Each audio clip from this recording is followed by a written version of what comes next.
there you go. Famous Six Flags. The abandoned Six Flags. I hope one day I'll be able to get inside there. But for right now, we can't.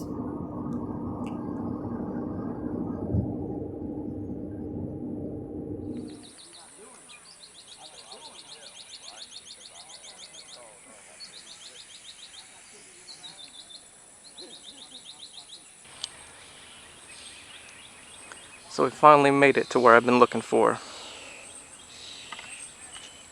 This is the pet cemetery that I've been looking online. And I've been looking very, very hard for this place. And I finally found it. And there's a couple headstones that you can see already from the road. And there's some that goes all the way in the way back. So let's go check out a couple of these in the front.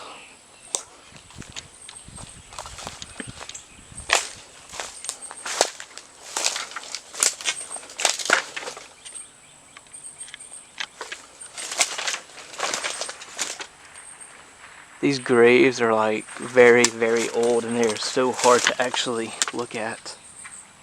But this is one of the graves. They had many pets buried here. From dogs, cats, snakes, any type of pet that people would have. And I can see a couple headstones that are also over there. And what I read online, it was about a total of 5,000 graves that were in this little property. And there's one right there as well.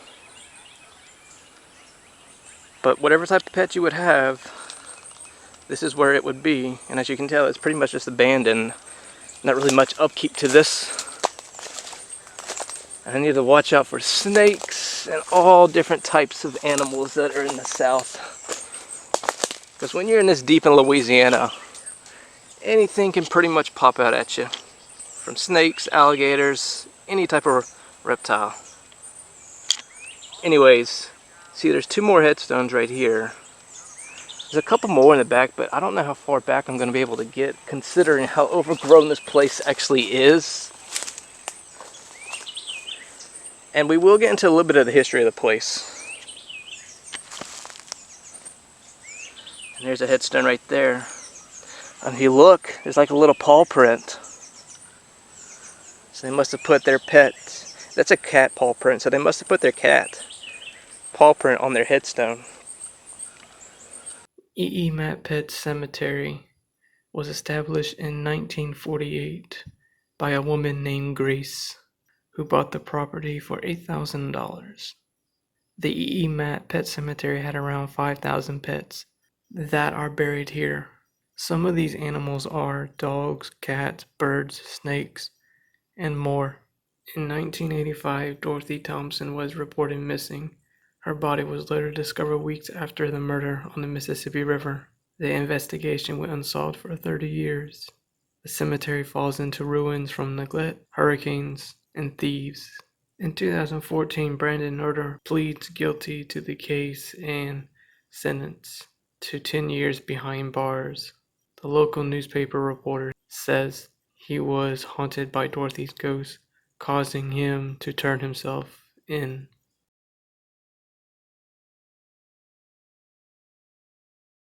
I hate to see it in this state, but what can you do? There's a couple more over there. I really need to figure out how to get over there. Look at that one.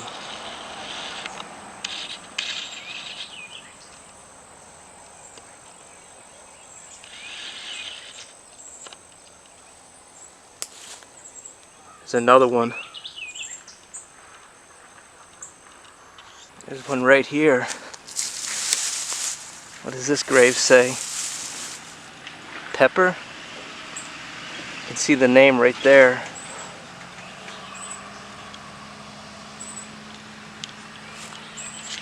There's another grave. Hearing gunshots. That doesn't sound pleasant.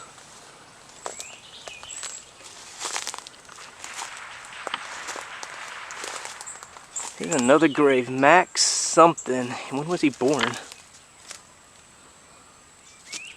1975. He died in 1983. 8 years old.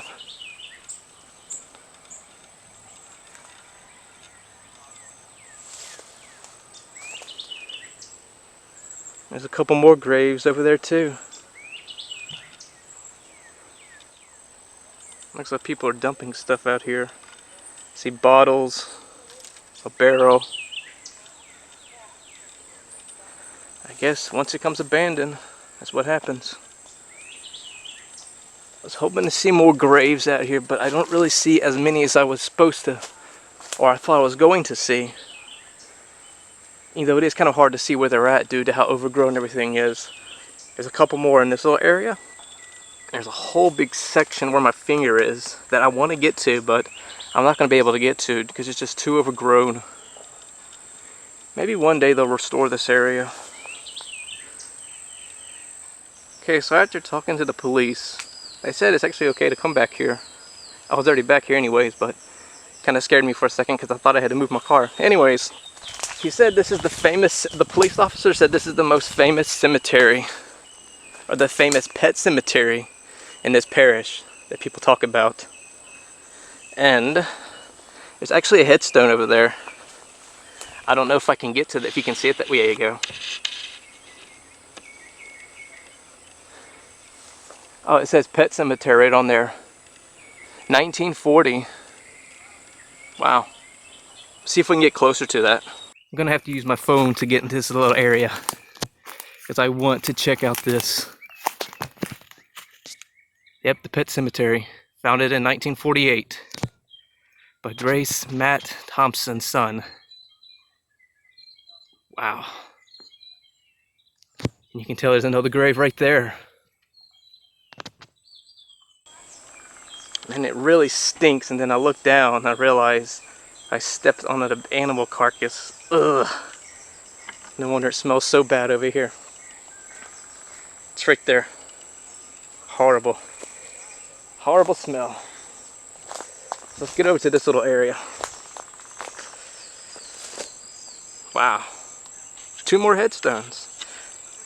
I would read you guys headstones, but it's kind of hard to read them when they're considered 50, 60, 70, 80 years old, especially in an abandoned cemetery.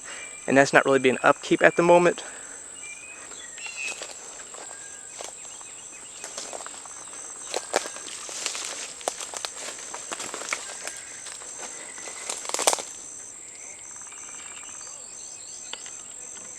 There's 2 more graves.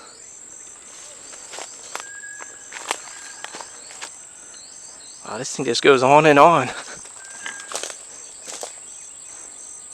I see a cross back there. Let's go check that out.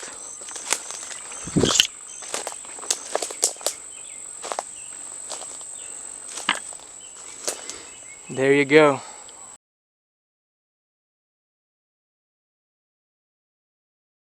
So here's one of the headstones. 2 of the headstones. They're still sitting up here by the road.